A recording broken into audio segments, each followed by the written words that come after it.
क्योंकि मैं सेलेस्टे के काफी क्लोज था, इसलिए लोग ज्यादा कुछ बोलने में कंफर्टेबल फील नहीं करते थे। डेरेक ने अपना फोन निकाला और तुरंत एक फोटो खींच ली। ब्रेंडन ने उसकी तरफ देखा और पूछा, क्या कर रहा है भाई? डेरेक हंसा और बोला, ऑब्वियसली एविडेंस रख रहा हूं यार। एक बार सेलेस्टे ने इसे देख लिया, फिर देखते हैं कि वो नेथन के साथ रहती है या नहीं। भले ही वो सेलेस्टे के स्कूल में नहीं थे, पर भाई म्यूचुअल फ्रेंड्स तो सबके होते ही है ना। डेरेक ने फोटो लेते ही उसे तुरंत सेंड कर दिया और देखते ही देखते वो फोटो एम्बर के पास पहुंच गई। एम्बर ने वो फोटो सेलेस्टे को भेजी। सेलेस्टे, जरा चेक करना, क्या ये तुम्हारा ही बॉयफ्रेंड है? सेलेस्टे ने उस पर एक नजर डाली और रिप्लाई किया, हाँ वही है। एम्बर भी मेरे डैड की सेक्रेटरी से कभी नहीं मिली थी, इसलिए वो एकदम भड़क गई। वो तुम्हारी पीठ पीछे फिर से उसी बड़ी उम्र की औरत के साथ घूम रहा है। क्या ये कुछ ज्यादा ही नहीं हो गया? ये सोचकर कि सेलेस्टे हमेशा से मुझे परस्यू कर रही थी और अब ऐसी फोटोज सर्कुलेट होते देख वो सेलेस्टे को अंधेरे में नहीं रख सकती थी। उसे पहले लगा था कि मेरे साथ गलत हो रहा है। सेलेस्टे ने फोटो को गौर से देखा और एम्बर से पूछा, ये फोटो तुम्हें किसने भेजी? मैंने सुना है कि ये वेस्टब्रुक हाई से किसी ने भेजी है। सेलेस्टे बोली, तो फिर जाओ और इसकी पूरी डिटेल्स निकालो। जी सेलेस्टे। सेलेस्टे जो भी कहती थी, एम्बर बिना सवाल किए वही करती थी। 9 जून को स्कूल में ग्रेजुएशन सेरेमनी थी। रिचर्ड क्रेन को पेरेंट रिप्रेजेंटेटिव के तौर पर इनवाइट किया गया था। मेरे सीनियर ईयर में मेरे ग्रेड्स काफी जबरदस्त तरीके से इंप्रूव हुए थे। ऊपर से रिचर्ड क्रेन हमेशा स्कूल के जरूरतमंद स्टूडेंट्स को स्पॉन्सर करते आए थे और लेकवुड में उनका काफी रुतबा था। बाहर निकलने से पहले डैड ने अपनी आउटफिट कई बार बदली। नेथन, तुम्हें ये वाली आउटफिट कैसी लग रही है? मैंने बेबसी से कहा, डैड यार, आप बस एक पेरेंट मीटिंग में जा रहे हो, इसके लिए इतना सीरियस होने की क्या जरूरत है? डैड बोले, पर मैं तुम्हें सबके सामने शर्मिंदा नहीं कर सकता। तुम इतने आउटस्टैंडिंग हो कि मुझे तुम पर सच में नाज है। पहले जब टीचर्स का कॉल आता था तो हमेशा खराब ग्रेड्स की वजह से डांट पड़ती थी, पर अब वो मेरी तारीफ करने के लिए कॉल करते थे, जो वाकई काफी अनयूजुअल था। मैंने डैड की तरफ देखकर कहा, आपने इतने कपड़े बदल लिए हैं, मुझे तो सारे ही काफी कूल लग रहे हैं। चलो मैं अब पहले निकलता हूं। रिचर्ड क्रेन बोले, तुम जाओ, मैं बस रेडी होकर आता हूं। मुझे लगता है मुझे इसे अभी भी एक बार और बदल लेना चाहिए। ये बोलने के बाद वो फिर से कपड़े चेंज करने चले गए। मुझे पहले खुद ही स्कूल जाना पड़ा। पहुंचते ही किसी ने मुझे देखा और मजे लेते हुए पूछा, नेथन, क्या सेलेस्टे को पता है कि वो बड़ी उम्र की औरत तुम्हें पाल रही है? मैंने उस लड़की की तरफ देखा जिसने ये बकवास की थी। उनमें से कई लोग एक साथ खड़े होकर मेरा मजाक उड़ा रहे थे, जैसे कि ग्रुप में होने की वजह से वो बच जाएंगे। मैंने बोलने वाली लड़की की तरफ उंगली की और कहा, इधर आ। लड़की ने सुना और कहा, क्या है? मैं तो बस सच बोल रही हूं, वही बड़ी उम्र की औरत तुम्हें एग्जाम दिलाने भी ले गई थी। फोटोज पूरे इंटरनेट पर वायरल हो चुकी हैं। क्या अब तुम इससे मुकरोगे? साफ दिख रहा है कि तुम किसी के टुकड़ों पर पल रहे हो, फिर भी रोज यंग मास्टर बनने का ढोंग करते हो। सेरेना से पीछा छुड़ाने के बाद से मैं प्रॉपर यंग मास्टर वाली लाइफस्टाइल जी रहा था। बाकी क्लासमेट्स तो जलन के मारे जले जा रहे थे। अब जब सबको लगा कि मैं किसी के पैसों पर पल रहा हूं और ग्रेजुएशन भी पास थी, तो किसी ने भी शरीफ बनने का नाटक नहीं किया। वो लेडी मेरे डैड की सेक्रेटरी है। तुम लोगों का दिमाग सच में बहुत गंदा है। सबने मेरी बात सुनी और उन्हें लगा कि मैं बस शो ऑफ कर रहा हूं। डैड की सेक्रेटरी? हाँ, क्यों नहीं। अगर वो सच में तुम्हारे डैड की सेक्रेटरी होती, तो क्या तुम अब तक सबको ऐसी बातें करने देते बिना सामने आकर एक्सप्लेन किए? मैं हंसा। देख लो, अब जब मैं एक्सप्लेन कर रहा हूं तब भी तुम्हें यकीन नहीं हो रहा। क्या अब भी मुझे कुछ और समझाने की जरूरत है? मुझे भैंस के आगे बीन बजाना बिल्कुल पसंद नहीं है। अगर तुम्हें मुझ पर यकीन नहीं है तो जाकर सेरेना से पूछ लो। उसे मेरी फैमिली सिचुएशन के बारे में सबसे अच्छे से पता है। उस बंदे ने कहा, सेरेना तो पहले ही बोल चुकी है कि वही औरत तुम्हें पाल रही है। क्या उसकी बात गलत हो सकती है भला? मैं फौरन सेरेना को ढूंढने निकल पड़ा। वो ब्रैंडन के साथ थी, क्योंकि वो दोनों स्टूडेंट रिप्रेजेंटेटिव्स थे और उनकी परफॉर्मेंस थी। मुझे अंदर आते देख ब्रैंडन ने आवाज दी, नेथन। कुछ दिन पहले टेस्ट सेंटर पर मुझे उस बड़ी उम्र की औरत के साथ देखने के बाद ब्रैंडन पिछले कुछ दिनों से बस मेरी बेइज्जती होते देखने का वेट कर रहा था। उस मामले को लेकर जो मेरे और उस बड़ी उम्र की औरत के बीच चल रहा था। सब लोग मेरे पीठ पीछे गॉसिप कर रहे थे। ब्रेंडन ने मुझे देखते ही खुद को सुपीरियर फील करना शुरू कर दिया। चाहे मेरे पास कितना भी पैसा हो, वो मैंने खुद अर्न नहीं किया था। मैं इसके लिए अपनी बॉडी बेच रहा था। ये मैटर शायद सेलेस्टे तक भी पहुंच चुका था। मुझे इस मोमेंट पर अंदर आते देख वो काफी अच्छे मूड में था और उसने मुझे ग्रीट किया, पर मेरा ध्यान सेरेना पर था। क्या तुमने सबको बताया कि मैं किसी अमीर औरत के सहारे पल रहा हूं? सेरेना का चेहरा एकदम काला पड़ गया। मैंने ऐसा कुछ नहीं किया। सब बोल रहे हैं, पर मैंने तो ये कभी बोला ही नहीं। मैं हंसा। तुमने नहीं बोला? बाहर लोग सोर्स के तौर पर स्पेसिफिकली तुम्हारा नाम ले रहे हैं। क्या तुम उनके साथ कन्फ्रंट करना चाहती हो? मेरे डैड तुम्हारे साथ कितने अच्छे रहे हैं। अगर उन्हें पता चला कि तुम स्कूल में मेरे बारे में फालतू बातें फैला रही हो, क्या तुम्हें लगता है कि वो फिर भी तुम्हारी कॉलेज एजुकेशन स्पॉन्सर करेंगे? कोई और होता तो समझ आता, पर ये सिरेना थी। वो एहसान फरामोश बंदी। सेरेना को लगा कि उस पर गलत इल्जाम लगा है और वो इसे बर्दाश्त नहीं कर पाई। ये सच में मैं नहीं थी। मैं पता लगाती हूं कि आखिर हुआ क्या है। पर नेथन, मैं वैसी इंसान नहीं हूं जैसा तुम समझ रहे हो। मैंने ये कभी मेंशन नहीं किया। उसने बस चीजें क्लैरिफाई करने में कोई हेल्प नहीं की। पर उसने मेरे बारे में कभी झूठ नहीं फैलाया था। अचानक अपने सिर पर यह ब्लेम आता देख सेरेना भी काफी अपसेट हो गई। मैंने कहा, फाइन, मैं तुम्हारे आंसर का वेट करूंगा, वरना बस वेट एंड वॉच। मैंने ब्रैंडन की तरफ देखा। ब्रैंडन वहां एकदम कोल्ड फेस के साथ खड़ा था। उसने बस अभी मुझे ग्रीट किया था, पर अब वो कुछ नहीं बोला। मैंने भी उसे भाव नहीं दिया। मेरे निकलते ही ब्रैंडन सेरेना के पास गया और बोला, सेरेना। वो चैन से नहीं बैठ पा रही थी। मुझे थोड़ी देर के लिए बाहर निकलना पड़ेगा। उसने ये नहीं किया था और वो ये ब्लेम तो बिल्कुल भी नहीं सहेगी। ब्रैंडन ने उसका रिएक्शन देखा और उसके पीछे हो लिया। वो सेरेना को जाते हुए देख रहा था और उसे नेथन और सेरेना की अभी वाली कॉन्वर्सेशन याद आने लगी। मैंने कहा था कि वो बंदी मेरे डैड की सेक्रेटरी है और सेरेना ने इससे इनकार नहीं किया। तो मेरे पाले जाने वाली बात फेक नहीं थी। सेरेना पहले ही उस बंदी के पास पहुंच गई जिसने उसे सोर्स बताया था। सेरेना, उस लड़की ने सेरेना को देखा और पोलाइटली बात की।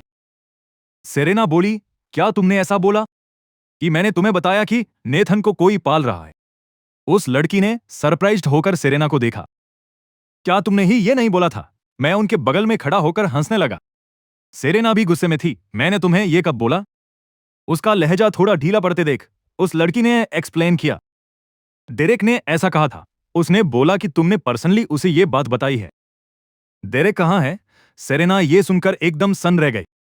उसने साफ तौर पर ऐसी बातें कभी नहीं कही थी। डेरेक उस वक्त कुछ क्लासमेट्स के साथ बैठा था।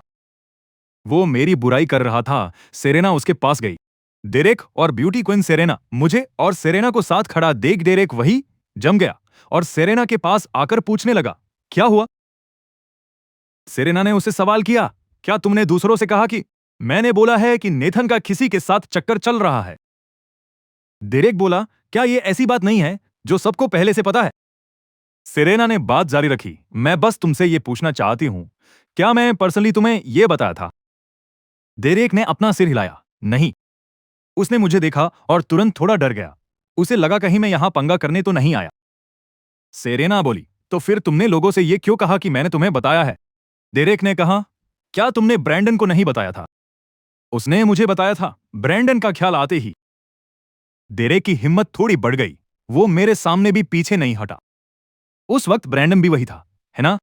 उसने सीढ़ियों पर खड़े ब्रैंडन की तरफ देखते हुए कहा, ब्रैंडन। स्कूल में ब्रैंडन की साख बहुत अच्छी थी और वो कभी झूठ नहीं बोलता था। ये सोचकर कि ब्रैंडन ने ही ये कहा होगा। डेरेक को तुरंत खुद पर और ज्यादा कॉन्फिडेंस फील होने लगा। जब सेरेना ने यह बात छेड़ी तो सबको याद आ गया कि मैं ही वो था जिसके ग्रेड सबसे वर्स्ट थे। मैं सिर्फ सेरेना का लैपडॉग ही नहीं था, बल्कि पढ़ाई में भी एकदम होपलेस केस था। इससे पहले कि मैं कुछ बोल पाता, सेरेना ने कल रात की बर्थडे पार्टी का टॉपिक उठा लिया। तुमने ही तो मुझे सबको इनवाइट करने के लिए बोला था। मैं तो जाना भी नहीं चाहती थी, पर एंड में तुमने जानबूझकर सबको एक बहुत ही ऑकवर्ड सिचुएशन में डाल दिया। तुम्हें क्या लगता है सिर्फ तुम्हारे पास पैसा है तो तुम दूसरों की डिग्निटी के साथ खेल सकते हो? और सच को ट्विस्ट मत करो ये कहकर कि तुम मुझे सपोर्ट करते हो। वो पैसा सिर्फ मेरी ट्यूशन की सैलरी थी। अब से मैं तुम्हारा एक भी पैसा नहीं लूंगी, पर मुझसे भी कोई हेल्प एक्सपेक्ट मत करना। अपनी बात खत्म करके सेरेना ने डायरेक्टली किसी और के साथ अपनी सीट एक्सचेंज कर ली, जिससे साफ हो गया कि वो मुझसे कोई वास्ता नहीं रखना चाहती। मैंने भी उसे ज्यादा भाव नहीं दिया। ट्यूशन? सेरेना, तुम्हारी सच में ट्यूशन का टॉपिक उठाने की हिम्मत कैसे हुई? जब से तुमने मुझे ट्यूशन देना शुरू किया है, मेरे पैसे उड़ाने के अलावा क्या तुमने कुछ भी यूजफुल किया है? हर महीने क्लास में मेरी डेढ़ लास्ट रैंकिंग आती है। यही है तुम्हारा रिजल्ट, सेरेना ने एकदम एक्सप्रेशनलेस होकर कहा। मैंने तुम्हें पहले ही बता दिया था कि तुम बहुत स्टूपिड हो, तो इसका मुझसे क्या लेना देना? नेथन, तुम्हारे पास इतना सारा पैसा है, क्यों ना तुम अपने लिए एक नया ब्रेन खरीद लो? जैसे ही सेरेना ने अपना मुंह खोला, सबके सब ठहाके मारकर हंसने लगे। तुम्हें इतना यकीन कैसे है कि मैं स्टूपिड हूं? और ये क्यों नहीं कि तुम्हारे पढ़ाने के तरीके में ही कोई प्रॉब्लम है? सेरेना को सेलेस्ट का ख्याल आया। उसे पता था कि मैंने सेलेस्ट को ट्यूशन के लिए बोला है। उसने नाक सिकोड़ते हुए कहा, ठीक है, फिर जैसा तुम चाहो। अगले महीने का एग्जाम होने दो, देखते हैं तुम्हारा रिजल्ट क्या आता है। मैं ज्यादा कुछ नहीं मांग रही, बस अपनी रैंकिंग 100 पायदान ऊपर ले आऊं और मैं मान लूंगी कि गलती मेरी थी। वो देखना चाहती थी कि क्या सेलेस्ट सच में नेथन क्रेन को पढ़ा सकती है, क्योंकि उसके हिसाब से उसका दिमाग ही डिफेक्टिव था। मैंने उसकी तरफ देखा और कहा, ठीक है। उसने मुझे बस 100 रैंक सुधारने को कहा। उसकी हिम्मत इससे ज्यादा बोलने की हुई ही नहीं। इससे साफ पता चलता था कि वो मुझे कितना नीचा समझती है। मुझे एग्री करते देख सेरेना बोली, तुम सबने सुना ना, इसने खुद हाँ बोला है। अगर अगले महीने के एग्जाम में इसकी रैंकिंग 100 पायदान ऊपर आती है, तो मैं, सेरेना वेल्स, खुद को सजा देने के लिए 6 मील दौड़ूंगी। डेरेक ने मेरी तरफ देखा। अगर क्वीन 6 मील दौड़ रही है, तो शर्त लगाओ कि हारने पर तुम भी 6 मील दौड़ोगे। पर नेथन, क्या तुम ये कर भी पाओगे? अगर डर लग रहा है, तो अभी अपनी हार मान लो। मैंने उनकी तरफ देखा और कहा, डन है। 100 रैंक ऊपर आना कोई बड़ी बात नहीं है, खासकर पिछले कुछ दिनों से सेलेस्ट के साथ पढ़ने के बाद। मुझे लगा कि उसका पढ़ाने का स्टाइल समझने में बहुत ईजी है। मैं खुद में काफी इंप्रूवमेंट फील कर पा रहा था, इसलिए मैंने तुरंत हाँ कह दिया। इससे मुझे और ज्यादा मेहनत करने का मोटिवेशन भी मिलेगा। आखिरकार जिनके पास गोल्स होते हैं, वही लाइफ में मोटिवेटेड रहते हैं। मुझे एग्री करते देख सेरेना अपनी हंसी नहीं रोक पाई। मुझे अब जाकर पता चल रहा है कि तुम असल में किस टाइप के इंसान हो। डेरेक को उम्मीद नहीं थी कि वो इतनी सफाई से सफेद झूठ बोल देगा। नहीं, ब्रैंडन, तुम। आसपास के क्लासमेट्स ने देखा कि डेरेक अभी भी बहस करने की कोशिश कर रहा है। सब उसे डांटने लगे, अब बस भी करो। ब्रैंडन तुम्हारे साथ हमेशा कितना अच्छा रहा। उस वक्त जब तुम्हें स्कूल से निकाला जाने वाला था, तब इसने ही तुम्हारे लिए गुहार लगाई थी। और अब तुम उसे ही नीचे खींचना चाहती हो, सारा ब्लेम उसके सिर मढ़कर। तुम्हारे जैसा इंसान भला कैसे हो सकता है? एकदम आस्तीन का सांप, दिल में इतनी नफरत लेकर। देखा कैसे सब बारी बारी से डेरेक को सुना रहे थे और ब्रैंडन को इस सब से दूर रख रहे थे। मैंने ब्रैंडन की तरफ देखा। अभी भी वो एकदम मासूम बन रहा था, पर वो हमेशा से ही ऐसा था। जब भी कोई पंगा होता, वो हमेशा सबसे बड़ा दूध का धुला बनता था। डेरेक सबकी डांट बर्दाश्त नहीं कर पाई और सीधे बाहर की तरफ भाग गई। सेरेना ने मेरी तरफ देखा और कहा, तुमने खुद देख लिया ना, ये सब मैंने नहीं कहा था। क्या तुम इस जवाब से सेटिस्फाइड हो? मैं हंसा। तुम्हें क्या लगता है, क्या मैं सेटिस्फाइड हो सकता हूं? सेरेना ने कहा, तुम्हारे कहने का क्या मतलब है? तुम्हें एक जवाब चाहिए था, अब तुम्हें अपना जवाब मिल गया है। वैसे भी ऑनलाइन पोस्ट डेरेक ने ही डाले थे, मैंने ये सब नहीं किया। तो मुझे फंसाने के बारे में सोचना भी मत। यहां तक कि तुम्हारे पापा के सामने भी मैं ये बात क्लियर कर दूंगी। तभी ब्रैंडन भी वहां आ गया और मुझसे कहने लगा, नेथन, ये सब मेरी गलती है, मुझे तुमसे माफी मांगनी चाहिए। मैंने बड़े क्यूरियस होकर उसकी तरफ देखा। ओह, सच में? क्या उसे पता भी था कि माफी किस चिड़िया का नाम है? डेरेक के साथ उसके इतने अच्छे टर्म्स थे, उसने उसके लिए क्या कुछ नहीं किया और उसने उसे इतनी आसानी से बेच दिया। सच में इंप्रेसिव है। ब्रैंडन बोला, ये सब मेरी ही गलती है। पहले जब डेरेक वो सब बातें कह रही थी, तो मैं उसे रोक नहीं पाया। रही बात ऑनलाइन पोस्ट की, तो मुझे भी कुछ दिन पहले ही इसके बारे में पता चला। मैं उसे वो डिलीट करने के लिए कहने वाला था, पर वो बहुत ज़िद्दी थी। अगर तुम अब मुझसे नफरत भी करोगे, तो मुझे मंजूर है। मैं मजाक उड़ाते हुए हंसा, तो तुम ये कह रहे हो कि इस सब से तुम्हारा कोई लेना देना नहीं है? उसने तो सच में अपने हाथ पूरी तरह साफ कर लिए थे। ब्रैंडन ने भरते हुए कहा, भले ही मेरा इससे कोई लेना देना नहीं है, पर आखिर डेरेक मेरी दोस्त है। उसकी तरफ से मैं तुमसे माफी मांगता हूं। उसे एक और चांस दे दो। मैंने उसके उस मासूम चेहरे को देखा। छोड़ो यार ब्रैंडन, मुझे यकीन नहीं होता कि इसमें तुम्हारा कोई हाथ नहीं है। ब्रैंडन ने अपना सिर झुका लिया। उसके चेहरे पर गिल्ट का एक निशान तक नहीं था। अगर तुम मुझ पर यकीन नहीं करते तो मैं समझ सकता हूं। अगर कोई मेरे बारे में ऐसी बातें करता तो मुझे भी बहुत गुस्सा आता। बस तुम सेरेना को गलत मत समझना, मेरे लिए इतना ही काफी है। उसने सेरेना की तरफ देखते हुए ये कहा जैसे वो सब कुछ उसी की भलाई के लिए कर रहा हो। सेरेना ने ब्रैंडन को अपनी तरफ देखते हुए पाया। उसे याद आया कि कैसे पहले जब सब मेरे किसी के साथ चक्कर होने की बातें कर रहे थे तो उसने उन्हें कभी नहीं रोका था। और अब जब पंगा हो गया है तो ब्रैंडन अभी भी उसे प्रोटेक्ट कर रहा था, जिससे सेरेना थोड़ी इमोशनल हो गई। उसने मुझसे कहा, मामले की इन्वेस्टिगेशन हो चुकी है। अगर तुम्हें डेरेक से कोई प्रॉब्लम है तो ठीक है, पर ब्रैंडन बेगुनाह है। तुम इस बात को लेकर इतने अनरीजनेबल तो नहीं हो सकते, है ना? उसका उसे बचाने वाला स्टैंड एकदम साफ था। जैसे ही सेरेना ने अपना मुंह खोला, बाकी लोगों ने भी मुझे क्रिटिसाइज करना शुरू कर दिया। सही बात है, इस मैटर से ब्रैंडन या सेरेना का कोई लेना देना नहीं है। नेथन, इतने पेटी मत बनो यार। हम सब क्लासमेट्स हैं। आजकल के लोग हिपोक्रेसी दिखाने में सच में बहुत उस्ताद हैं। मैंने सोचा कि सब ब्रैंडन की तरफदारी कर रहे हैं और मेरा इन इंडियट्स के मुंह लगने का बिल्कुल मन नहीं था। ब्रैंडन ने मुझसे कहा, अगर अब और कुछ नहीं है तो हम अपनी रिहर्सल कंटिन्यू करते हैं। ये कहने के बाद उसने सेरेना की तरफ देखा। चलो चले। वो दोनों मुझे अकेला छोड़कर वहां से निकल गए। मैं भी मुड़ा और सीधे दरवाजे की तरफ बढ़ गया। जैसे ही मैं बाहर निकला मुझे पापा दिखाई दिए। वो प्रिंसिपल के साथ टहल रहे थे और मिस्टर वेल्स भी वही थे। वो किसी बॉडीगार्ड की तरह रिचर्ड क्रेन के बगल में चल रहे थे। मैंने खुद से जाकर पापा को ढूंढने की कोशिश नहीं की। मैं इधर उधर घूम रहा था, तभी एक क्लासमेट दिखा तो मैंने उससे पूछा, क्या तुमने डेरेक को देखा है? उस क्लासमेट ने बताया, कोई उसे थोड़ी देर पहले ढूंढ रहा था। वो बाहर गई है। मैंने सुना था कि कोई ईस्टब्रुक हाई से आया था। मैं गेट तक गया पर वो वहां नहीं दिखी तो मैंने सोचा छोड़ो यार। जब ग्रेजुएशन सेरेमनी शुरू हुई तब तक डेरेक वापस नहीं आई थी। मैं अपनी सीट पर बैठा पापा को स्टेज पर जाते हुए देख रहा था। उन्होंने सूट पहना था और वो काफी डिस्टिंग्विश्ड लग रहे थे। आदरणीय स्कूल लीडर्स, टीचर्स और प्यारे स्टूडेंट्स, आप सभी को गुड इवनिंग। मैं नेथन का फादर हूं, रिचर्ड क्रेन। जैसे ही रिचर्ड क्रेन ने अपना मुंह खोला, हर कोई शॉक हो गया। रिचर्ड क्रेन ने अपनी बात जारी रखी। शायद आप लोगों ने पहले मेरा नाम न सुना हो, पर मुझे यकीन है कि लेकवुड स्प्रिंगवाटर को तो सब जानते ही होंगे। आज यहां खड़ा होना मेरी अपनी वजह से नहीं, बल्कि मेरे बेटे की वजह से है। पिछले 1 साल में उसने बहुत मेहनत की है और उसके ग्रेड्स में जबरदस्त इंप्रूवमेंट आया है। लेकवुड स्प्रिंग वाटर लेकवुड का एक बहुत बड़ा ब्रांड था।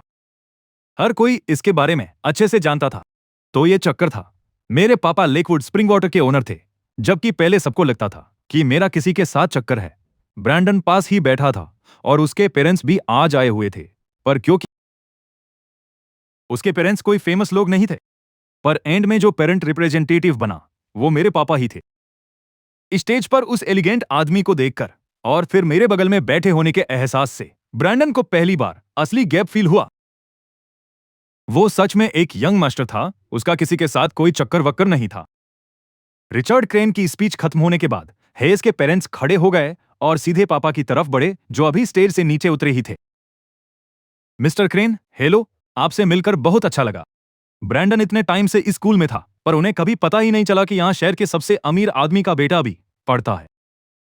अगर उन्हें यह पहले पता होता तो उन्होंने पक्का अपने बेटे से कहा होता कि उससे अच्छी सेटिंग बनाकर रखे। रिचर्ड क्रेन पहले कभी कभार ही स्कूल आते थे, वो भी शायद मेरी पेरेंट मीटिंग्स के लिए। ज्यादातर उनकी जगह उनका सेक्रेटरी ही अटेंड करता था, इसलिए बहुत से पेरेंट्स उनसे कभी मिले ही नहीं थे। अपने पेरेंट्स को ऐसे गिड़गिड़ाते देख ब्रैंडन के माथे पर बल पड़ गए। भले ही वो अंदर से थोड़ा चिढ़ा हुआ था, पर वो भी जानता था कि उसके और मेरे बीच जमीन आसमान का फर्क है। मिसेज हेस ने ब्रैंडन को पास आते देखा। बेटा, यहां आओ, उन्होंने हाथ हिलाकर ब्रैंडन को बुलाया। ब्रैंडन उनके पास चलकर आया। पापा, मॉम। मिस्टर हेस ने बड़े उत्साह के साथ रिचर्ड क्रेन से कहा, मिस्टर क्रेन, ये हमारा बेटा है। इसका नाम ब्रैंडन हेस है। स्कूल में इसके ग्रेड्स हमेशा से ही एक्सीलेंट रहे हैं। अगर कभी आपकी कंपनी में काम करने का मौका मिले तो ये सच में बहुत ग्रेट होगा। रिचर्ड क्रेन ने बड़ी पोलाइटली जवाब दिया। मैं अपने पापा के बगल में खड़ा होकर ब्रैंडन को देख रहा था। साफ दिख रहा था कि उसका ऐसे सोशलाइज करने के लिए बाहर आने का बिल्कुल मन नहीं था। पर फिर भी ब्रैंडन अपने पेरेंट्स के साथ पूरा कोऑपरेट कर रहा था। उसके पेरेंट्स भी बातों के जादूगर लग रहे थे, बिल्कुल ब्रैंडन की तरह। तभी मिस्टर वेल्स भी वहां आ गए। वो सेरेना को साथ खींचते हुए लाए और रिचर्ड क्रेन से बोले, मिस्टर क्रेन, ये मेरी बेटी सेरेना है। पिछले कुछ दिनों में आपने जो भी ख्याल रखा उसके लिए बहुत शुक्रिया।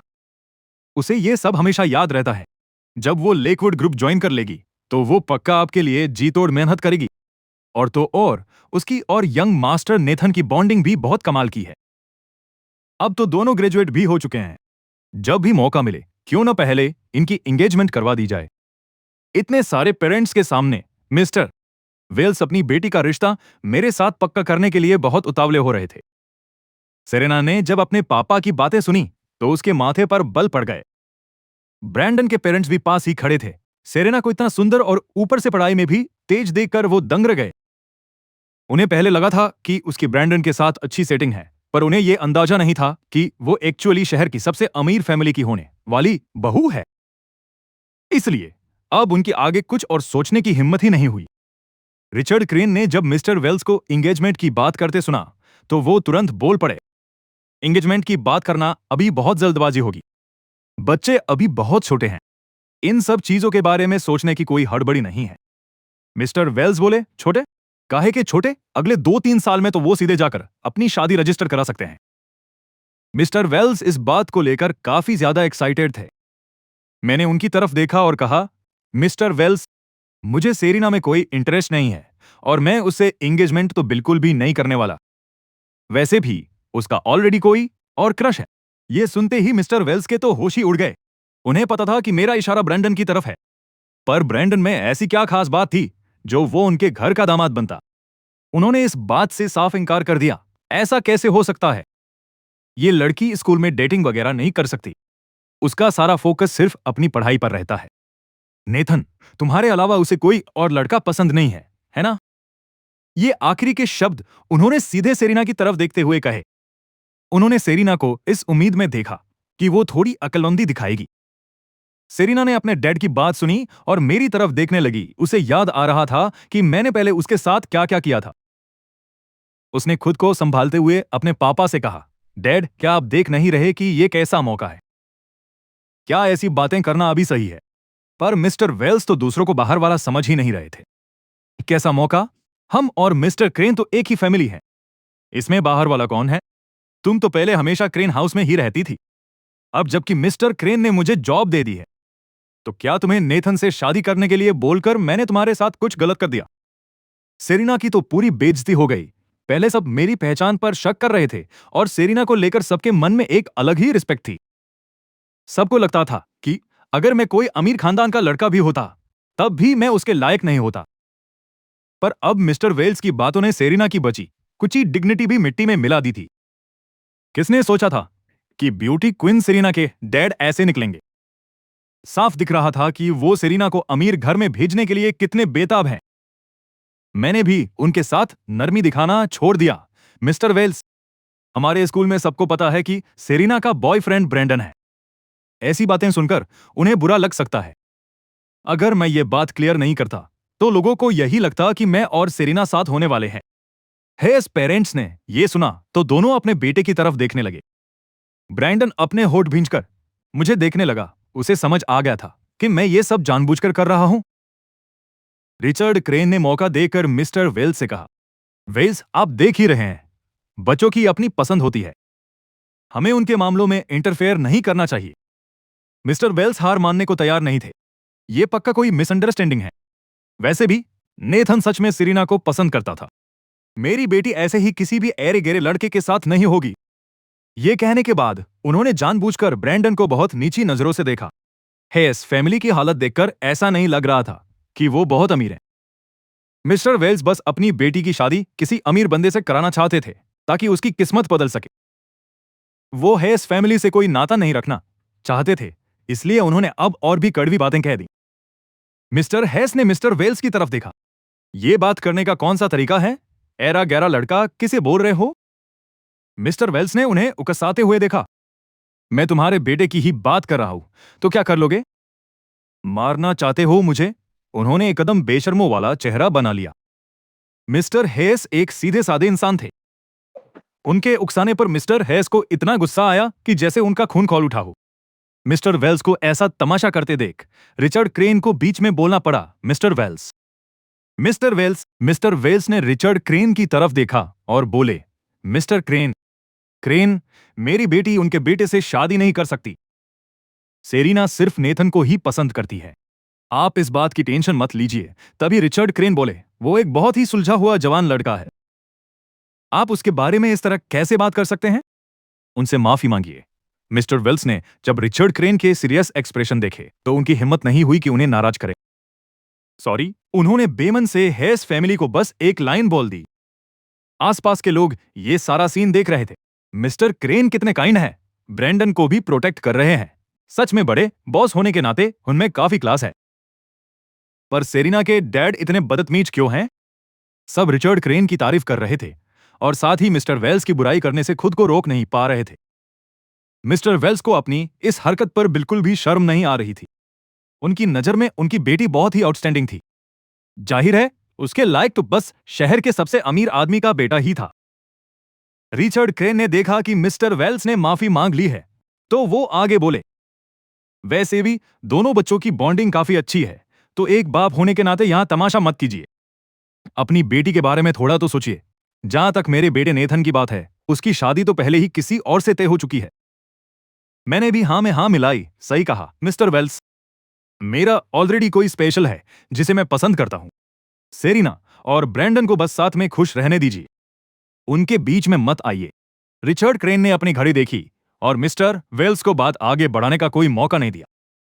मिस्टर वेल्स, अब हमें घर के लिए निकलना चाहिए। मैं अपने डैड के साथ ऑडिटोरियम से बाहर आ गया। मिस्टर वेल्स को डर था कि कहीं सेरिना का हेस फैमिली के साथ कोई कनेक्शन ना रह जाए, इसलिए वो उसे फौरन वहां से ले गए।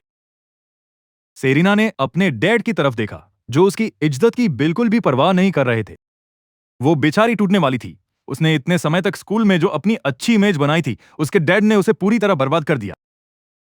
उसे फील हो रहा था कि अब लोग उसे पहले जैसी नजरों से नहीं देख रहे। मैं अपने डैड के पीछे पीछे स्कूल से बाहर आया और मुझे फिर से सेलेस्ट की कार दिखी। मैंने अपने डैड से कहा, डैड आप पहले चलिए। रिचर्ड क्रेन ने अपने बेटे की तरफ देखा। तुम मेरे साथ नहीं चल रहे, मुझे थोड़ा काम है। रिचर्ड क्रेन ने हिचकिचाते हुए मेरी तरफ देखा। ऐसा क्या काम है? काफी रात हो गई है। मैंने कहा, डैड आप जाइए ना, मैं बाद में खुद आ जाऊंगा। ये कहते हुए मैंने डैड को कार में बैठने में हेल्प की। सेक्रेटरी यान बोले, मुझे लगा मैंने अभी मिस सेलेस्ट की कार देखी है। रिचर्ड क्रेन ने जैसे ही सेक्रेटरी यान की बात सुनी, वो तुरंत सब समझ गए। उन्होंने हार मानते हुए अपना हाथ हिलाया। मैंने डैड को जाते हुए देखा और उन्हें बाय भी किया। रिचर्ड क्रेन कार में बैठे बैठे आहें भरने लगे, मेरा बेटा सच में अब बड़ा हो गया है। सेक्रेटरी यान बोले, नेथन अब लगभग 18 साल का हो चुका है। अब आप चैन की सांस ले सकते हैं। डैड के जाने के बाद मैं पीछे खड़ी कार की तरफ गया, दरवाजा खोला और अंदर बैठ गया। देखा तो सेलेस्ट अपनी सीट पर आंखें बंद किए आराम कर रही थी। मैं उसके बगल में बैठ गया। कुछ पल बाद सेलेस्ट ने आंखें खोली और मुझे देखकर एक प्यारी सी स्माइल दी। तुम यहां कब आए? कुछ बताया भी नहीं। मैंने पलकें झपकाई और कहा, काफी देर से यही हूं। सेलेस्ट ने मेरी तरफ देखा और पूछा, ग्रेजुएशन सेरेमनी कैसी रही? काफी बढ़िया रही। डैड के आने से उन सबकी बोलती बंद हो गई जो मेरे कैप्ट होने की अफवाहें फैलाते थे। इसलिए मेरा मूड भी एकदम फ्रेश था। पहले तो मैं इतना आलसी था कि मुझे परवाह ही नहीं थी कि लोग क्या बकवास कर रहे हैं। वैसे भी मैंने ऐसा कुछ किया ही नहीं था। मैंने सेलेस्ट से कहा, आज मेरे डैड आए थे। सेलेस्ट ने सिर हिलाया। मैंने अपनी बात जारी रखी। पहले वो सब हमेशा कहते थे कि कोई मुझे पाल रहा है। जब उन्होंने डैड को उनके सेक्रेटरी के साथ देखा तो सबकी बोलती बंद हो गई। बस बात यह है कि सेलेस्ट ने पूछा, बस क्या? मैंने अपनी नजरें नीची कर ली। मुझे नहीं पता था कि डेरेक अब क्या गुल खिलाने गया है। वो और ब्रैंडन काफी अच्छे दोस्त थे। फिर भी ब्रैंडन ने उसकी पीठ में इस तरह छुरा घोंप दिया। मैं बस ये देखना चाहता था कि अब उसके दिमाग में क्या चल रहा है। पहले उसने ब्रैंडन के लिए अपनी जान लगा दी थी और मेरे लिए हर तरह की मुसीबतें खड़ी की थी। उस वक्त उसने शायद कभी ये सोचा भी नहीं होगा उसका ऐसा हाल होगा। सेलेस्ट ने अपना सिर झुकाया और पूछा, तुम उसे क्यों ढूंढ रहे हो? मैंने समझाया, ऑनलाइन वो सारी पोस्ट उसी ने डाली थी। मैं देखना चाहता हूं कि वो उन्हें कब डिलीट करेगी। उसे इतनी आसानी से नहीं छोड़ा जा सकता। भले ही ब्रैंडन ने उसे बुरी तरह धोखा दिया हो, पर मैं फिर भी उसे बच निकलने नहीं दे सकता था।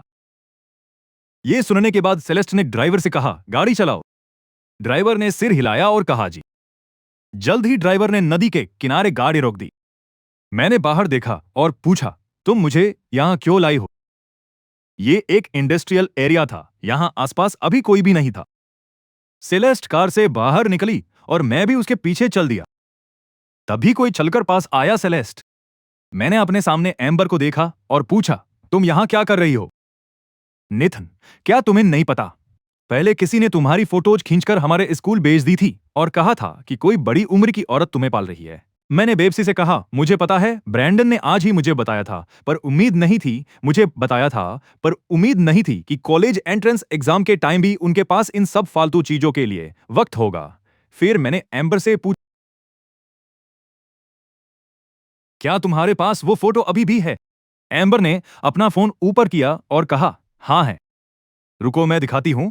उसने फोटो ओपन की और मैंने फोन में अपनी और अपने डैड की सेक्रेटरी की फोटो देखी और बेबसी से हंस पड़ा। इनके दिमाग में पक्का कोई प्रॉब्लम है। अगर कोई सच में मुझे पाल रहा होता तो क्या मैं उन्हें खुद को एग्जाम दिलाने ले जाने देता? ये सब बस इसलिए हुआ क्योंकि मेरे डैड की सेक्रेटरी बहुत ज्यादा प्रिटी थी, तो बाहर वालों ने कुछ ज्यादा ही दिमाग चला लिया। एम्बर ने मेरी तरफ देखा और पूछा, क्या ये सच में तुम्हारे डैड की सेक्रेटरी है? मैंने एम्बर से कहा, और नहीं तो क्या। क्या तुम्हें भी लगा था कि कोई मुझे पाल रहा है? ये याद करते हुए कि कैसे पहले उसने वो फोटो सेलेस्ट को भेज दी थी। एम्बर ने गिल्टी होकर सेलेस्ट की तरफ देखा। सेलेस्ट ने उसे बताया, क्यों नहीं था, कि ये नेथन के डैड की सेक्रेटरी थी। कोई ताज्जुब नहीं कि फोटो देखते ही उसने उसे इन्वेस्टिगेट करने के लिए बोल दिया था। एम्बर ने जल्दी से सब ठीक करने की कोशिश की। ओ नेथन, ये देखो, हमें पहले ही पता चल गया है कि वो फोटो किसने खींची थी। वो डेरेक ही थी जिसने इसे ऑनलाइन पोस्ट किया था। एम्बर ने ये कहा और बाहर चली गई। जल्द ही किसी को पकड़कर वहां लाया गया। डेरेक, जिसे मैं पूरी शाम से ढूंढ रहा था, उसे दो हट्टी कट्टी औरतें पकड़ कर ले आईं। उसके बाल और कपड़े पूरी तरह भीगे हुए थे, जैसे उसे अभी अभी पानी से बाहर निकाला गया हो। मुझे देखते ही डेरेक ने सीधा मेरे पास आने की कोशिश की। नेथन, नेथन, पर एम्बर ने कोल्डली चिल्लाकर कहा, वहीं रुकी रहो। डेरेक ने यह नजारा देखा और सीधा घास पर घुटनों के बल बैठ गई और मुझसे बोली, नेथन, मुझे पता है मुझसे गलती हो गई, प्लीज मुझे जाने दो, मैं फिर कभी ऐसा नहीं करूंगी। मैंने उसे इतना डरा हुआ देखा और एम्बर की तरफ मुड़कर पूछा, तुम लोगों ने आखिर क्या किया? उसे इतना डरा दिया? एम्बर ने ताना मारते हुए कहा। वो पहले तो मानने को तैयार ही नहीं थी। जब मैंने कहा कि उसे नदी में फेंक दूंगी मछलियों का खाना बनने के लिए, तब जाकर उसने सब सच उगला। एम्बर मेरे पास आई और बोली, नेथन, ये लड़की सच में बहुत चालू है। ये हमेशा फेक अकाउंट्स बनाकर तुम्हें ऑनलाइन गालियां देती रहती है। तुम्हारे बारे में जो पोस्ट उसने डाली थी, उसमें कई फेक अकाउंट्स इसी के थे। इसने हमारे स्कूल में फोटोज भी भेजी ताकि तुम्हारे और सेलेस्ट के बीच दरार आ सके। अच्छा हुआ कि मैं इसके चक्कर में नहीं आई। सेलेस्ट ने एम्बर की तरफ एक नजर डाली। ओह, सच में? एम्बर को तुरंत अपनी गलती का एहसास हुआ और उसने बात पलटते हुए मुझसे पूछा, नेथन, तुम इसके साथ क्या करने का सोच रहे हो? मैंने डेरेक की तरफ देखा। डेरेक ने मुझे देखते ही अपनी गर्दन झुका ली और कांपते हुए बोली, मुझे सच में पता है कि मुझसे गलती हो गई है। पहले मैं बस ब्रैंडन के ऑर्डर्स फॉलो कर रही थी। नेथन, मेरा यकीन करो, ये सब ब्रैंडन की करतूत थी। वो अच्छा इंसान नहीं है। पहले जब तुम्हारी मम्मी तुम्हें स्कूल से पिक करने आई थी, तब ब्रैंडन ने ही कहा था कि तुम दोनों का रिश्ता नॉर्मल नहीं है। डेरेक ने पूरी शाम इस बारे में सोचा और उसे एहसास हुआ कि ब्रैंडन ने उसे अपने जाल में फंसाया था, क्योंकि ब्रैंडन एक्टिंग करने में बहुत माहिर था। उसने ब्रैंडन को अपना बेस्ट फ्रेंड माना था, पर उसे उम्मीद नहीं थी कि एंड में वही उसे बलि का बकरा बना देगा। ब्रैंडन तो खुद साफ सुथरा निकल जाएगा और अब सारा ब्लेम उसके सिर पर मढ़ दिया गया था। ये तो एक बात थी, पर अब हर कोई उसे ही गालियां भी दे रहा था। अगर वो अब ब्रैंडन पर इल्जाम लगाने की कोशिश भी करती, तो सबको यही लगता कि वो डूबते हुए ब्रैंडन को भी अपने साथ नीचे खींच रही है। ब्रैंडन सच में कितना दयालु और नेक इंसान था ना। मैंने डेरेक को इस हालत में देखा और खुद को अपनी पुरानी हालत याद करने से रोक नहीं पाया। शायद पहले सेरीना और ब्रैंडन की नजरों में मैं भी इतना ही बड़ा बेवकूफ था। मैंने डेरेक से कहा, पहले तुम स्कूल वापस जाओ। डेरेक ने लाल आंखों से मेरी तरफ देखा। उसे लगा जैसे उसे कोई उम्मीद की किरण दिखी हो। तो क्या तुम मुझे जाने दे रहे हो? मैं हल्का सा मुस्कुराया। तुम्हें जाने दे दूं? मैंने तुम्हें एक बार पहले भी जाने दिया था। क्या तब तुमने कोई सबक सीखा था? मैंने उसे ज्यादा एक्सप्लेन नहीं किया, बस एम्बर से कहा, इसे अभी जाने दो। उन दोनों औरतों ने मेरी बात सुनी और पीछे हट गई। एम्बर ने देखा कि मैं उसे ऐसे ही छोड़ रहा। वो बिल्कुल राजी नहीं थी। नेथन, क्या मैं इसकी धुलाई कर दूं या फिर इसे सीधा नदी में फेंक दूं मछलियों का खाना बनने के लिए? इस दुनिया में ऐसे कचरे की कोई जगह नहीं होनी चाहिए। मैंने एम्बर की तरफ देखा। क्या तुम ऐसे इंसान के लिए अपना फ्यूचर दांव पर लगाना चाहती हो? एम्बर ने मेरी बात सुनी, पर वो अब भी गुस्से में थी। पर हम इसे इतनी आसानी से तो नहीं छोड़ सकते ना। अब तक डेरेक वहां से भाग चुकी थी। मैंने उसे अंधेरे में गायब होते हुए देखा। मैंने पुलिस को पहले ही कॉल कर दिया है। अब वही इसे हैंडल करेंगे। डेरेक के जाने के बाद मैंने एम्बर और सेलेस्ट की तरफ देखा, जो सिर्फ मेरी खातिर इतनी दूर आए थे। क्या तुम दोनों ने खाना खाया? चलो, आज मेरी तरफ से ट्रीट है। सेलेस्ट ने नेचुरली मेरी बात मान ली। एम्बर काफी एक्साइटेड थी। क्या मैं भी आ सकती हूं? मैं मुस्कुराया। हाँ, साथ चलो। ग्रेजुएशन बार बार नहीं होता। हमें थोड़ा सेलिब्रेट तो करना ही चाहिए। पास के एक बारबेक्यू रेस्टोरेंट में जाकर मैंने काफी सारा क्रॉफ इश ऑर्डर कर दिया। एम्बर ने भी ज्यादा फॉर्मेलिटी नहीं दिखाई और स्कूल की अपनी टीम के बाकी मेंबर्स को भी बुला लिया। जब सबको पता चला कि कोई ट्रीट दे रहा है, तो सब नेचुरली बहुत खुश थे। मैं सेलेस्ट के बगल में बैठा ड्रिंक कर रहा था और अपना हाथ ठूडी पर रखकर मैंने पूछा, सेलेस्ट, तुम ड्रिंक नहीं कर रही? सेलेस्ट के सामने पानी की बोतल रखी थी। वो ड्रिंक नहीं कर रही थी। मैंने बात जारी रखी, तुम्हारे फ्रेंड्स देखो ड्रिंक करते हुए कितना मजे कर रहे हैं। मैंने उनकी तरफ देखा और अचानक बोल पड़ा, तुम्हारी फ्रेंड्स की फिगर कितनी सही है। सेलेस्ट ने मेरी बात सुनी और मुड़कर मुझे देखने लगी। उसने देखा कि मैं उन्हें काफी गौर से अप्रिशिएट कर रहा था। मैंने बस उनकी तारीफ खत्म ही की थी। जैसे ही मैंने सेलेस्ट को अपनी तरफ घूरते हुए देखा, मुझे लगा कि अब तो मैं गया काम से। गलती से मेरे मन की बात जुबान पर आ गई थी। सेलेस्ट मुझे घूरने लगी। उसकी आवाज में कड़वाहट थी जब उसने पुकारा, नेथन। सेलेस्ट बहुत कम ही मेरा नाम इस तरह लेती थी। मैंने उस लड़की की तरफ देखा और कहा, मैं यही हूं। वो मेरी चमकती आंखों को घूरती रही। सेलेस्ट ने मेरी बात सुनी, हाथ बढ़ाया और सीधा मेरी आंखों को कवर कर दिया। मेरे कान के पास एक ठंडी आवाज सुनाई दी, तुम क्या देख रहे हो? एम्बर ने यह नजारा मिस नहीं किया, खासकर इसलिए क्योंकि मेरे सामने सेलेस्ट हमेशा बहुत रिजर्व रहती थी। अब सेलेस्ट को किसी की आंखें बंद करते देख वो बोल पड़ी, सेलेस्ट, ये क्या कर रही हो? सेलेस्ट का चेहरा उतर गया। अपनी जैकेट पहन लो। एम्बर और बाकी सबने सेलेस्ट का सीरियस एक्सप्रेशन देखा और जल्दी से अपनी जैकेट पहन ली। तभी सेलेस्ट ने मुझे छोड़ा। उसने मेरी तरफ देखा और पूछा, तुम्हारा खाना हो गया? मैंने अपना पेट सहलाया और कहा, हाँ। 2 कैन सोडा पी लिया और ढेर सारा क्रॉफिश भी खा लिया। अब और खाने का मन नहीं है। सेलेस्ट खड़ी हुई और बोली, तो फिर चलो। हम बारबेक्यू रेस्टोरेंट से बाहर निकले और जैसे ही कार में बैठे, मुझे पुलिस का कॉल आया कि मुझे स्टेशन आना पड़ेगा। क्योंकि डेरेक वाला केस मैंने ही रिपोर्ट किया था, इसलिए सेलेस्ट भी मेरे साथ आई। डेरेक के पेरेंट्स पहले से ही वहां मौजूद थे। उन्हें देखकर ऐसा नहीं लग रहा था कि वो बुरे लोग हैं। उनका एटीट्यूड बहुत सही था। वो माफी मांगने को तैयार थे और दिल से चाहते थे कि हम मामला यही रफा दफा कर दें। उनकी बेटी के कॉलेज एंट्रेंस एग्जाम्स अभी खत्म ही हुए थे। उसकी लाइफ तो बस शुरू ही हुई थी। अगर मैं सेटल नहीं करता तो डेरेक को न सिर्फ हर्जाना भरना पड़ता, बल्कि उसका क्रिमिनल रिकॉर्ड भी बन जाता। डेरेक के पेरेंट्स की ये हालत देखकर मुझे उनके लिए काफी बुरा लग रहा था। बुरा महसूस करने के बावजूद मैंने साफ कह दिया कि मैं बिल्कुल भी सेटलमेंट नहीं करूंगा। सिर्फ इतना ही नहीं, मैं डेरेक पर केस करने के लिए एक वकील भी हायर करूंगा। मेरी पूरी कोशिश थी कि उसे कड़ी से कड़ी सजा मिले। और ये सब होने के बाद मैं सेलेस्ट के साथ घर के लिए निकल गया। मैं थोड़ा थक गया था और बगल में बैठी सेलेस्ट की तरफ देख रहा। सेलेस्ट ने धीरे से कहा, थैंक यू। मैंने बात जारी रखते हुए पूछा, थैंक यू किस लिए? तुम इस सब को हैंडल करने के लिए अपने साथ लोगों को लाई और अचानक स्कूल पहुंच गई। मैं भी थोड़ा हैरान था।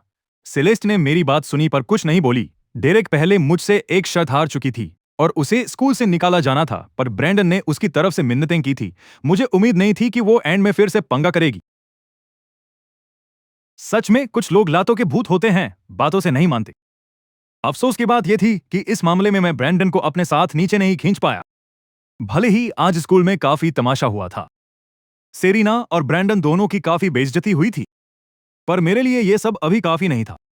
सेरिना घर जा चुकी थी। जब से वो वापस आई थी, मिस्टर वेल्स उसे लगातार डांट रहे थे। मुझे तुम्हें स्कूल भेजना ही नहीं चाहिए था। पढ़ाई लिखाई ने तुम्हारा दिमाग एकदम खराब कर दिया है। उस हेस के लड़के में ऐसी क्या खास बात है? तुम्हें लगता है कि किसी गरीब लड़के को ढूंढने से वो तुम्हें पलकों पर बिठा कर रखेगा?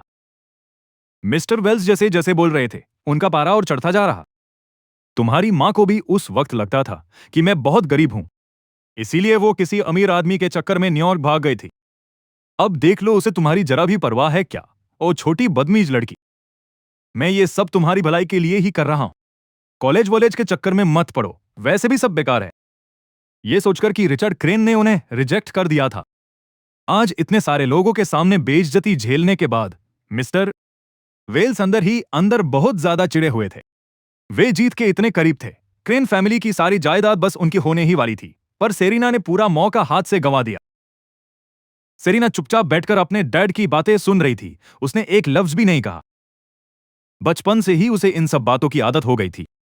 जिस दिन से उसकी मां छोड़कर गई थी, उसके डैड हमेशा यही कहते थे कि तुम्हारी मां इसलिए गई क्योंकि उसे लगता था कि मैं बहुत गरीब हूं। उसका मन तो बहुत था ये कहने का कि आपकी जो ऐसी हरकतें हैं ना, आपके पास पैसा होता तब भी वो आपको छोड़कर ही जाती, पर उसका बहस करने का जरा भी मूड नहीं था। अच्छी खासी क्लास लेने के बाद मिस्टर वेल्स ने आखिरकार सेरिना से कहा, कल सुबह जल्दी उठ जाना, मेरे साथ क्रेन हाउस चलो। सेरिना ने मना कर दिया। मैं नहीं जा रही, तुम्हारे साथ जाकर अपनी बेइज्जती करवानी है क्या? तुम्हें पता भी है कि लोग अब मुझे किस नजर से देखते हैं। वो पीठ पीछे मेरा कितना मजाक उड़ा रहे हैं, यहां तक कि अब उसमें अपना फोन देखने की भी हिम्मत नहीं थी। वो हमेशा से चाहती थी कि किसी को पता ना चले कि उसका बाप ऐसा है, पर अब पूरी दुनिया जान चुकी थी कि वो किसी अमीर खानदान से नहीं है। उसका बाप बस एक चापलूस था जो सिर्फ ये उम्मीद लगाए बैठा था कि उसकी बेटी किसी अमीर लड़के को फौंसा ले। मिस्टर वेल्स सोफे पर बैठ गए और बोले, किस बात पर हंस रहे हैं? मैं तुम्हारे लिए एक मौका ढूंढने की कोशिश कर रहा हूं। सेरिना ने मिस्टर वेल्स से कहा, मुझे ऐसे किसी मौके की जरूरत नहीं है। अब से मेरी लाइफ में दखल देना बंद कर दो, वरना। मिस्टर वेल्स बोले, वरना क्या? तुम्हारी हिम्मत कैसे हुई मुझे धमकी देने की? उन्होंने ये कहा और सेरिना की तरफ लपके। वो उसे मारना चाहते थे, पर सेरिना ने उनका हाथ रोक दिया। सेरिना अब बड़ी हो गई थी और मिस्टर वेल्स अब उतने स्ट्रांग नहीं रहे थे जितने वो जवानी में थे। सेरिना ने मिस्टर वेल्स को धक्का देकर जमीन पर गिरा दिया। उसने उन्हें एक ठंडी नजर से देखा और सीधा अपने कमरे में चली गई। अगले दिन मैं बस सोकर उठा ही था जब मैंने मिस्टर वेल्स की आवाज सुनी। वो हमारे सोफे पर बैठे हुए थे। उन्होंने अपनी त्योरियां चढ़ाई और बोले, मिस्टर क्रेन, मेरी बेटी के अब पर निकल आए हैं। आपको पता है, अब वो पलटकर वार करने की हिम्मत करने लगी है। जब से उसकी मां छोड़कर गई है, तब से मैंने उसे पाल पोसकर बड़ा किया है। अब सब देख सकते हैं कि मेरे लिए यह सब कितना मुश्किल रहा है। अगर मुझे सही से याद है तो हमेशा सेरिना ही उसका सहारा बनी थी, न कि इसका उल्टा। मिस्टर वेल्स को तो बस जुआ खेलना आता था, इसीलिए सेरिना को बचपन से ही खुद पैसे कमाने पड़े थे। वो कबाड़ और किले उठाती, पुराने अखबार बेचती, ताकि थोड़े बहुत पॉकेट मनी जोड़ सके। जहां तक मिस्टर वेल्स की बात है, ये बाप पूरी तरह से अनरिलायबल था। अगर पहले कभी मिस्टर वेल्स ने ऐसी बात कही होती तो मैं पक्का सेरिना का बचाव करता, पर अब मैंने कुछ नहीं कहा। मैं सेरिना के मामलों में अब पढ़ना ही नहीं चाहता था। मुझे यह भी पता था कि मिस्टर वेल्स सच में यही चाहते थे कि मैं सेरिना के साथ सेटल हो जाऊं। रिचर्ड क्रेन ने आधे दिन तक मिस्टर वेल्स का रोना धोना सुना और फिर बोले, वो अब बड़ी हो गई है, आपको उसके बारे में थोड़ा ज्यादा सोचना चाहिए। मैंने आपको पहले ही बता दिया है मिस्टर मिस्टर वेल्स ने लालच में आकर कहा, मैं बस यही चाहता हूं कि नेथन और सेरिना एक हो जाएं। रिचर्ड क्रेन बड़ी मुश्किल से अपना आपा खोने से बचे। क्या आपको वाकई लगता है कि यह पॉसिबल है? अगर आप ये तमाशा बंद कर दे तो मैं अब भी उसकी कॉलेज की पढ़ाई का खर्चा उठाने के बारे में सोच सकता हूं। लेकिन अगर आप ऐसे ही ख्याली पुलाव पकाते रहे तो मैं अब से आपकी फैमिली के मैटर्स में दखल देना बंद कर दूंगा। रिचर्ड क्रेन से डांट खाने के बाद मिस्टर वेल्स ने आगे कुछ नहीं कहा। रिचर्ड क्रेन ने तुरंत किसी को बोलकर मिस्टर वेल्स को बाहर भिजवा दिया। मुझे पास खड़ा देखकर रिचर्ड क्रेन मुझसे बोले, सेरिना को बाद में कॉल कर लेना, उसे यहां आने को कहना। मैं कंफ्यूज होकर पूछा, उसे कॉल क्यों करना है? डैड, कल जो हुआ वो तो आपने भी देखा था। इसका आपके काम से कोई लेना देना नहीं है। रिचर्ड क्रेन को डर था कि कहीं मैं ज्यादा न सोचने लगूं। हम कुछ ही दिनों में जा रहे हैं, मुझे उससे कुछ जरूरी बात करनी है। मुझे नहीं पता था डैड क्या चाहते हैं, पर फिर भी मैंने सेरिना को फोन किया। फोन उठाते ही सेरिना की आवाज अब भी काफी ठंडी थी। क्या बात है? कल मैंने स्कूल में उसकी जो बेइज्जती की थी, वो उसे अब भी याद थी। मैंने कहा, मेरे डैड को तुमसे कुछ काम है, वो चाहते हैं कि तुम मेरे घर आओ। उसी दोपहर सेरिना पहुंच गई। वो अंदर आई और उसने मुझे एस्नोबॉल को खिलाते हुए देखा। वो पास आई और मेरी तरफ देखने लगी। क्या काम है? मैंने ऊपर उसकी तरफ देखा। मेरे डैड अंदर ही हैं।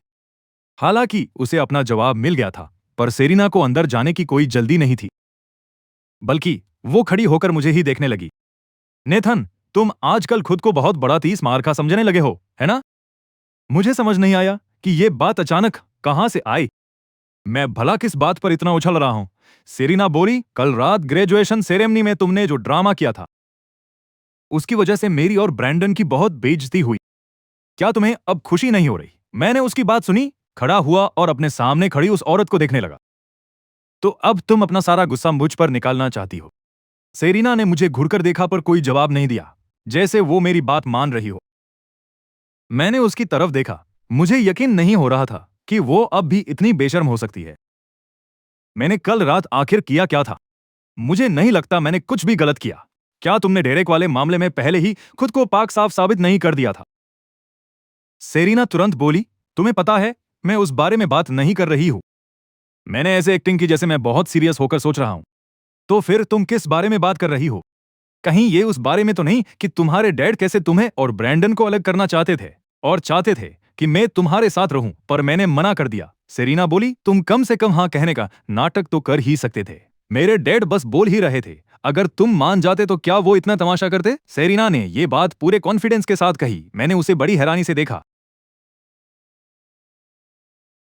मैं भला हाँ कहने का नाटक क्यों करूं? सेरिना ने अपनी भौहें सिकोड़ी।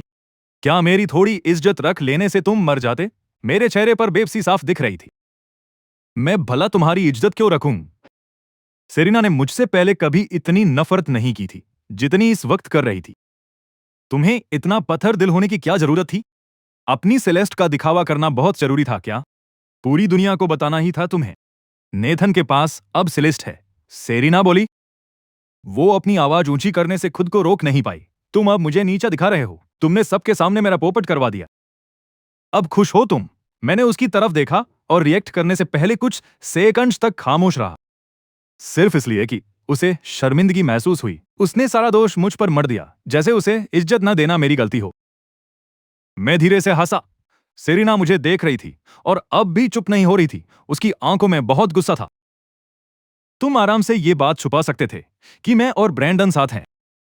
अगर तुम कुछ ना कहते तो मेरे डैड बाद में वो सब कभी नहीं बोलते, और ना ही हेस फैमिली के साथ कोई लफड़ा होता।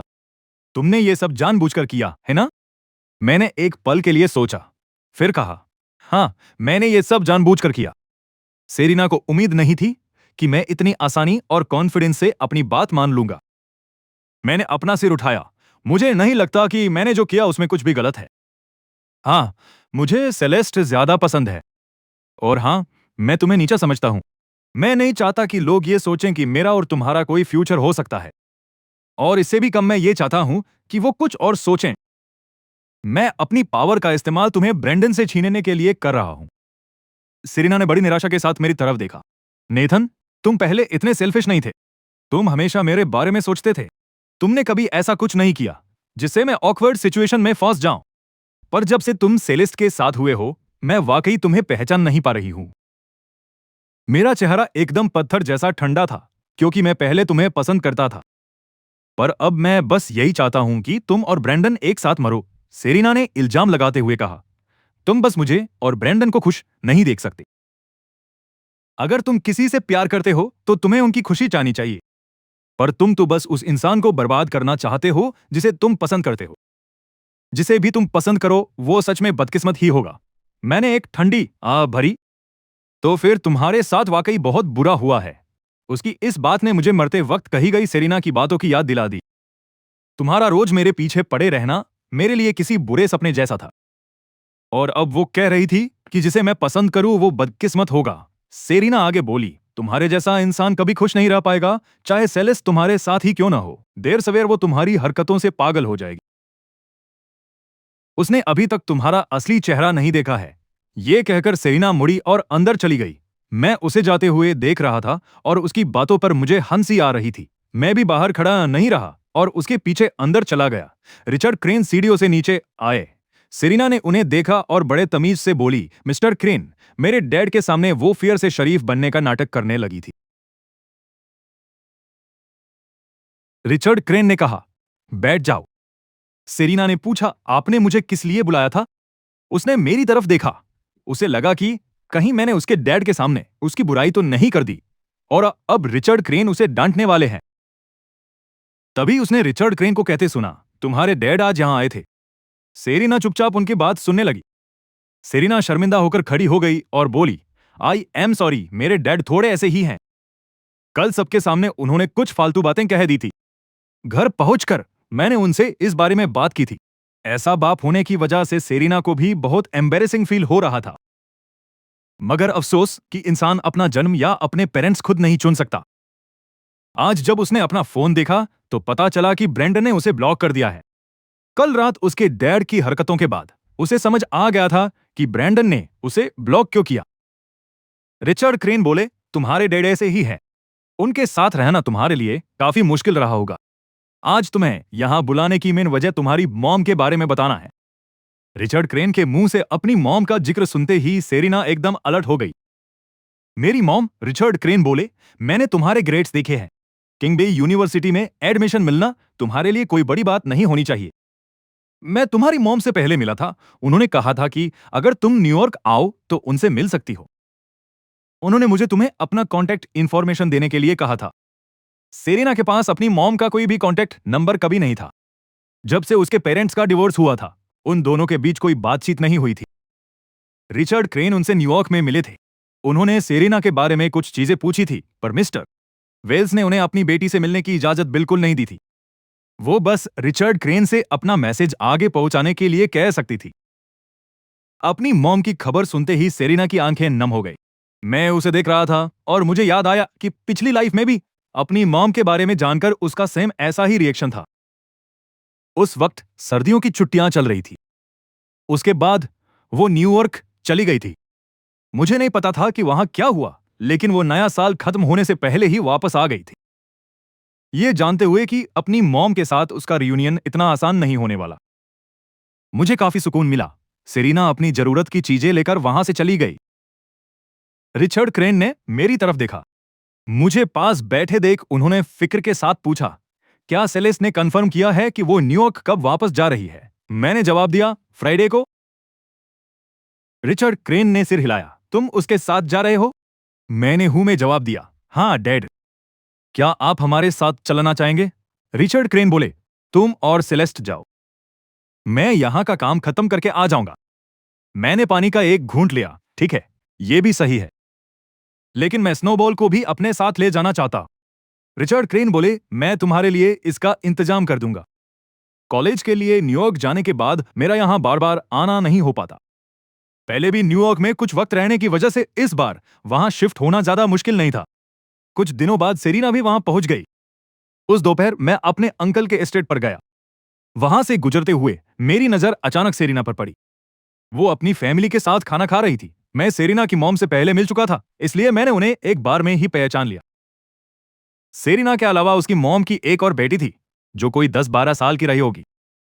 अपनी मॉम को छोटी बहन के साथ इतने प्यार से पेश आते देख बगल में बैठी सेरिना साफ तौर पर वहां फिट नहीं हो पा रही थी।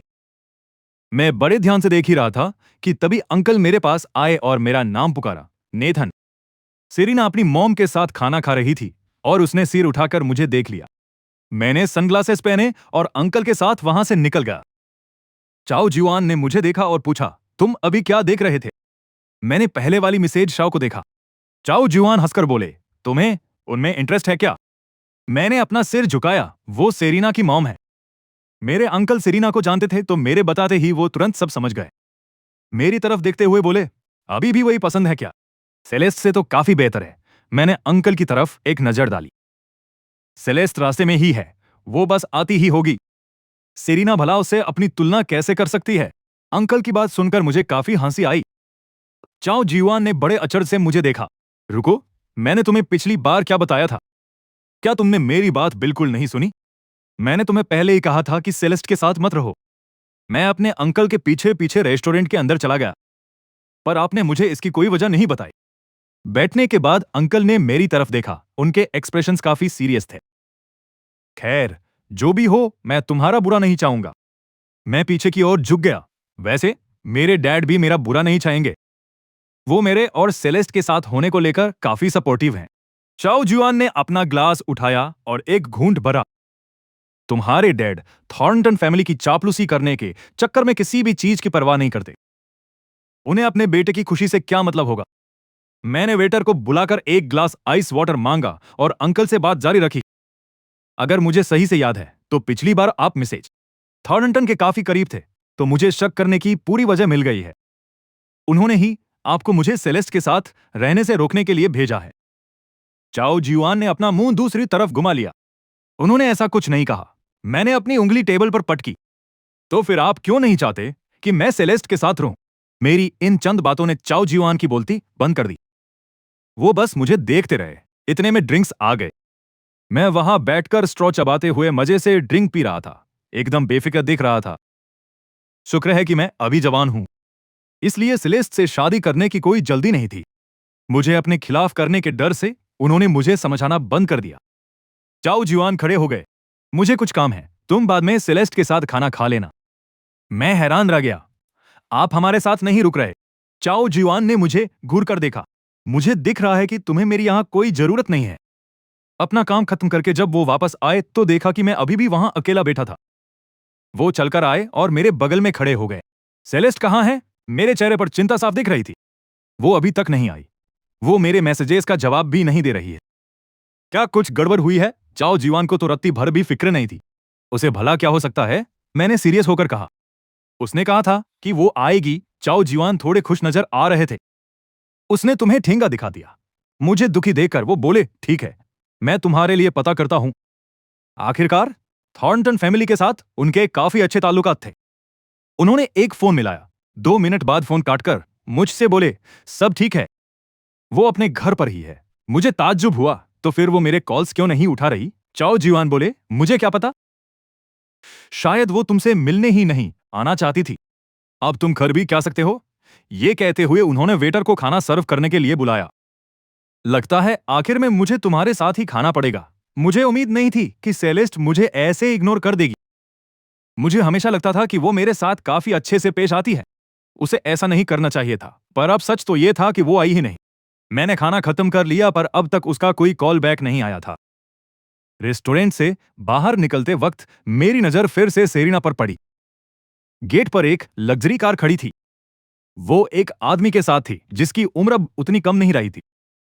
वो लगभग उसके डैड की उम्र का लग रहा था। उस आदमी ने कहा, गाड़ी में बैठो, मैं तुम्हें ड्राइव पर ले चलता हूं। सेरिना का चेहरा एकदम उतरा हुआ था। कोई जरूरत नहीं है, मुझे वापस जाना है। उस आदमी ने सेरिना के खूबसूरत चेहरे की तरफ देखा। तुम्हारी मॉम पहले ही कह चुकी है कि वो चाहती है कि तुम कुछ दिन मेरे घर पर रुको। यह देखकर कि सेरिना को कोई इंटरेस्ट नहीं है।